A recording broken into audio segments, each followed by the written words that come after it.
Dr. Chloe Costigan here from Mobility Doc, and I am here to talk about my latest obsession. So I kind of start to get really into something because I'm dealing with something myself. So I have this high hamstring glute pain that I've been dealing with. It's also caused some issues with my calf and my foot. So I'm addressing the mechanics by working on the hip, and then that's going to end up affecting the rest of the chain below. But just to say, I'm also working on my foot and my calf, which is why I made that video. For all of the hip strengthening and everything related to fix your foot.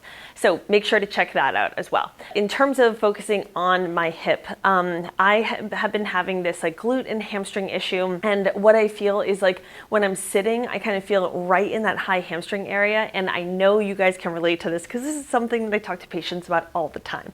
Now, I have done the typical things that you would do. So I've been foam rolling my glute. I've been doing every type of glute stretch. So every pigeon variation, every figure 4. I've been doing some dynamic hamstring work. I've been doing some glute activation for hip abduction and hip extension. I've been doing some isometric and also some eccentric strengthening for my glute and my hamstring. That is all going pretty well. But one of the things though that I had been missing was I was missing focusing on hip internal rotation.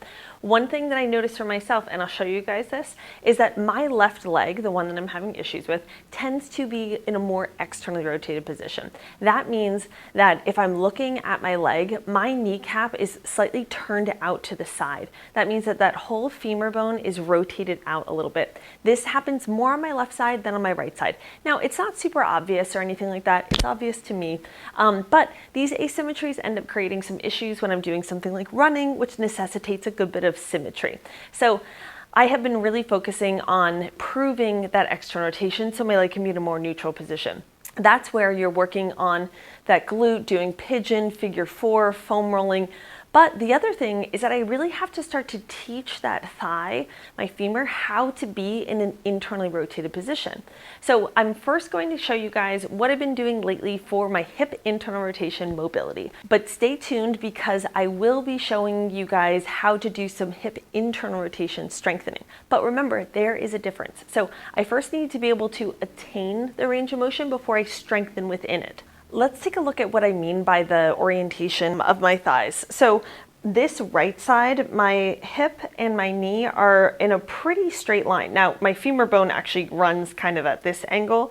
In terms of the orientation of where my hip is, we'll kind of talk about the joint kind of being right in this area. Here's my kneecap and then my ankle. So I'm in one pretty straight line. Now, if I look at each side though, so if here's this kneecap, here is this left one. So you notice though that how this left kneecap is slightly out to the side. Now, if I try to turn this leg in so that I'm more internally rotated, what ends up happening is that I'm inclined to start to flatten my foot a little bit too much. What I'm trying to achieve is this hip being in a neutral position, so I'm not turned out, but while I'm still keeping my arch lifted. That's why I'm also fixing my foot as I fix my hip, because as I learn this new range of motion, I need to make sure that my ankle can accommodate to that. So I'm going to be focusing on keeping both kneecaps pointing forward. So then when I am doing any type of strengthening, I need to make sure that this kneecap isn't pointing out to the side. Exercise 1 for hip internal rotation range of motion is 10 repetitions turning in. I'm going to do 3 sets of 10 of this active range of motion internal rotation. For the prone internal rotation range of motion, you're going to do a set of 10 on each side. I'm really trying to focus on making sure that I'm moving from my femur, so I'm not just moving my ankle as I'm doing this. This is going to help to teach your body how to move into that range of motion so then we can integrate it into something like a compound activity. I like to start with the active range of motion exercises first.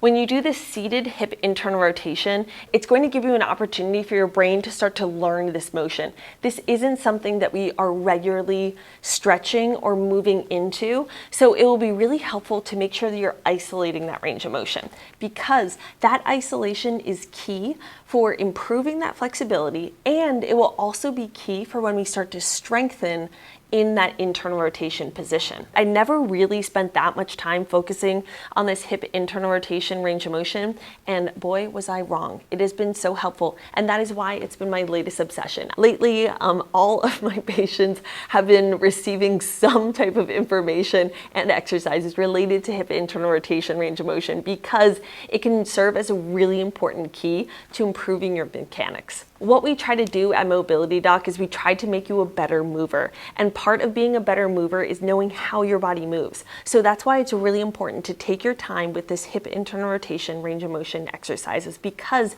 you're starting to teach your brain how it is it's supposed to move. That is not easy to do. It is not easy to change how you move, but it's really important before you do any other type of strengthening or whatever conditioning you're doing. Your brain needs to understand what it's supposed to be able to do in order to integrate all that other hard work that you're doing.